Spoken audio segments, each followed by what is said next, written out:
এবার আল্লাহ বলছেন, ইন্না আনজালনাহু ফি লাইলাতিল কদর ওয়া মা আদরাকা মা লাইলাতুল কদর।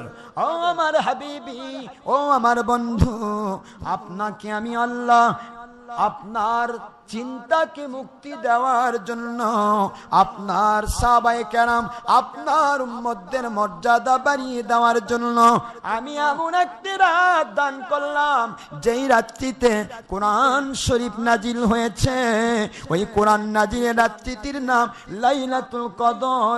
লাইলাতুল কদর রাত আপনি কি জানতে চান লাইলাতুল কদরটা কি জিনিস? ওয়ামা আদরাকা মা লাইলাতুল কদর। লাইলাতুল কদরটা কি? লাইলাতুল কদরি খায়রুম মিন আলফি শাহর।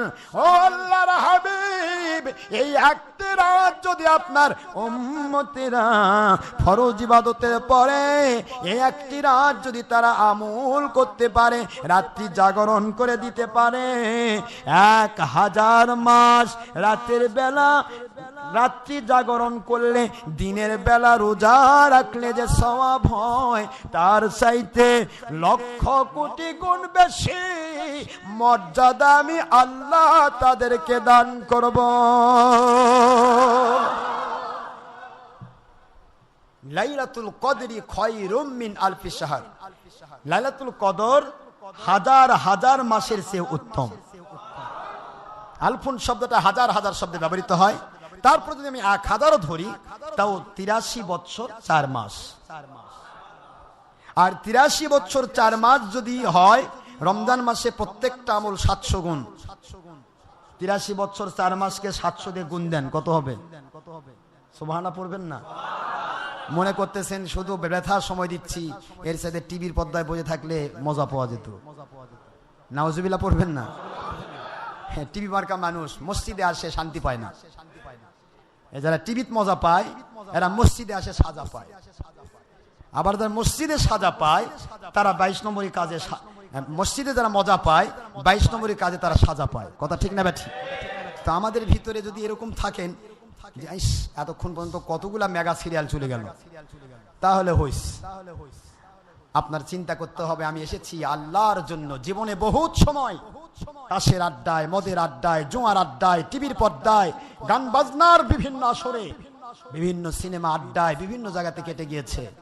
একটি রাত আমার আল্লাহর জন্য দিন হতে পারে, একটি রাত আপনার সারা জীবনের সমস্ত বিফল রাতের কাফারা। কি হতে পারে না জোরে বলুন? আমার আল্লাহ দিতে পারে। এই জন্য বলছি, এক কথায় বললাম হাজার হাজার। কারণ কি? আরবিতে খয়র শব্দটা ব্যবহার হয় সুপারলেটিভ ডিগ্রি হিসেবে। খয়রুন অতি উত্তম, 1000 মাসের চাইতেও উত্তম। এখন কত উত্তম আল্লাহ এবং তার রাসূলই তার ব্যাখ্যা ভালো জানেন।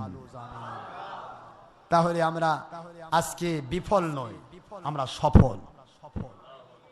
হুজুর পাক সাল্লাল্লাহু আলাইহি ওয়াসাল্লাম বুঝাইলেন আল্লাহ 1000 মাসের চেয়ে উত্তম, অতি উত্তম এইটা আমার উম্মতেরা পাবে, সেটা আমি এক রাতে সীমাবদ্ধ রাখবো না। আপনি দিবেন এক রাত, আমি উম্মতকে খাটে নিব প্রতি বেজর রাত, যাতে করে প্রত্যেকটা বেজর রাতই তারা শবে কদরের 1000 মাসের চাইতে উত্তম বদলা আপনার পক্ষ থেকে পেয়ে যায়। তাহলে মর্যাদা আল্লাহ রাব্বুল আলামিন আমাদেরকে দান করবেন। কারণ নবী পাক সাল্লাল্লাহু আলাইহি ওয়াসাল্লাম জীবনে যা চেয়েছেন আল্লাহ তা কখনোই ফেরত দেন নাই। হুজুর পাক সাল্লাল্লাহু আলাইহি ওয়াসাল্লাম যা চেয়েছিলেন তাই হবে, তাই পাওয়া গেছে। আমি আপনাদের খেদমতে আজকে এইটুকুই বলতে চাইছিলাম যে আজকে শবে কদর আমরা পালন করছি আল্লাহর জন্য। সেই শবে কদরের রাতে আমরা এখন ইবাদত করব, কিছুক্ষণের মধ্যে আমরা ইবাদতে চলে যাব। ইবাদত বন্দেগীর উদ্দেশ্য হচ্ছে আল্লাহর সন্তুষ্টি। এখানে আমরা কেউ কাউকে কিছু দিতে পারবো না। আমাদের দেওয়া একটাই, আল্লাহ যদি আপনার দোয়াটা কবুল করে, এই রাত্রি জাগরণটা যদি কবুল করে, তাহলে কিয়ামতের দিন কিরকম মজা পাবেন আপনি। নবী পাক সাল্লাল্লাহু আলাইহি ওয়াসাল্লামের ব্যাখ্যাটা এক কথায় দিয়ে শেষ করি। আমাদের হায়াত কেন কমানো হলো আর নেক আমল কেন বাড়ানো হলো? আল্লাহর হাবিব বলেন, এক রাত্রি শবে বরাতের রাতের ব্যাখ্যা আমি দিয়েছি, আমাদের কিতাবেও আসছে। 350 মতান্তরে 450 রাতের দিনের 450 বছরের ইবাদতের চাইতে উত্তম। কেন? এটা হাজার হাজার মাসের চাইতে উত্তম সবে কদর কেন? প্রশ্ন। আল্লাহর হাবিব বুঝাইলেন একটি রাত হাজার হাজার মাসের চেয়ে উত্তম, একটি রাত 450 বছরের ইবাদতের চেয়ে উত্তম। কারণ হলো একটাই, বান্দারে অন্যান্য উম্মতেরা হাজার হাজার বৎসর বা হাজার হাজার মাস তারা বয়স পেয়েছে, আমলও করেছে, কিন্তু একটা মানুষ যদি 1000 বৎসর হায়াত পায়, এই 1000 বৎসরের যদি সে আমল করে থাকে, 1000 বৎসর তার কিছু গুনাহও হয়ে যাবে, যাবে না? তাহলে গুনাহ আর আমল, নেক আমল আর বদামল এভারেজ করে দেখা যাবে 500 বছরে চলে আসলো। আমার নবী বলেন, আমি আমার আল্লাহর কুদরতের কাছে তোমাদের হায়াত কেন কম চেয়েছি? 1000 বৎসরের সময় পাও, তোমার গুনার খাতা বেড়ে যাবে, শেষ জামানায় গুনাহ বেশি হবে। আমার কথা বুঝতে পেরেছেন? টিভির পর্দায় গুনাহ, মহিলা পুরুষকে, পুরুষ মহিলাকে হা করে দেখা গুনাহ, কথা বলছেনি নাকি? যেখানে যাবেন সেখানে গুনাহ, মদ, চুরি, ডাকাতি, খুন, খারাপি, জ্ঞান, গুনাহ আর গুনাহ, এত অপরাধ। এই অপরাধ জগতে বেশি বেঁচে থাকার দরকার নেই। 1000 বছর যদি বেঁচে থাকতে, 1000 বছর আমলও করতে, 1000 বছর গুনাহ হওয়ার সম্ভাবনা থাকতো, তাহলে এভারেজে কম বেশি হয়ে যেত। আমি আমার আল্লাহর কাছে চাইলাম, আল্লাহ সময় পাবে কম, নেক আমল হবে বেশি। এক রাত্রে 450 বছর ইবাদতের সওয়াব পাইলো, কিন্তু 450 বছরের গুনাহ তো এক রাতে করতে পারবে না। সুবহানাল্লাহ জোরে বলেন না কেন? এক রাত্রে হাজার হাজার মাসের চাইতেও বেশি সওয়াব হাসিল করলো, কিন্তু এক রাত্রে যতই গুনাহ একটা মানুষ করুক, হাজার হাজার মাসের সমান গুনাহ করতে পারবে না। সুবহানাল্লাহ পড়েন না কেন?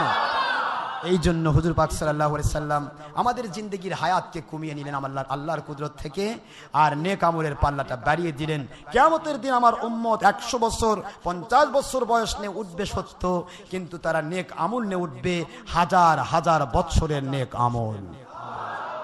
অন্যান্য উম্মতের উপরে প্রাধান্য পেয়ে যাবে। আমার উম্মত যতক্ষণ জান্নাতে না যাবে, ততক্ষণ পর্যন্ত আমি নবী জান্নাতে যাব না। আমি নবী জান্নাতে না যাওয়া পর্যন্ত অন্য কোন নবীকেও আনুষ্ঠানিকভাবে জান্নাতে ঢুকতে দেওয়া হবে না। সুবহানাল্লাহ জোরে বলেন না কেন? জোরে বলেন সুবহানাল্লাহ। সবাই জান্নাতের নিয়ামত পাচ্ছে, কিন্তু জান্নাতে ঢুকতে পারছে না। জান্নাতে ঢুকবেন সরকারে দো আলম জান্নাত উদ্বোধন করার পর। একটু জোরে বলেন আল্লাহু আকবার। সেই জন্য নবীর উম্মত হতে হবে। নবীর দুশমনি করলে উম্মত হওয়া যাবে? মানুষকে ধোঁকা দিলে উম্মত হওয়া যাবে? মাটির মানুষ বললে উম্মত হওয়া যাবে? সুরের মতো যদি কই নবী বড় ভাইয়ের মতো হবে তো? এই জন্য বলছি, আসেন আল্লাহর হাবিবের পক্ষে থাকি, নবী পাক সাল্লাল্লাহু আলাইহি ওয়াসাল্লামের পক্ষে থাকি। আল্লাহর হাবিব এমন পাওয়ার আমার আল্লাহর কুদরত তাকে দান করবেন, দয়া করে ফাসফা বিমা সীতা। নবীজি গো, আপনি সুপারিশ করুন যারে ইচ্ছা তারে। সুবহানাল্লাহ পড়েন না কেন? যারে ইচ্ছা তারে সুপারিশ করুন। হুজুর পাক সাল্লাল্লাহু আলাইহি ওয়াসাল্লাম যার জন্য সুপারিশ করবেন, আমার আল্লাহ অবশ্যই তাকে জান্নাত দিয়ে দিবেন। সুপারিশের দরজা নবীর জন্য খোলা রেখেছেন আল্লাহ পাক।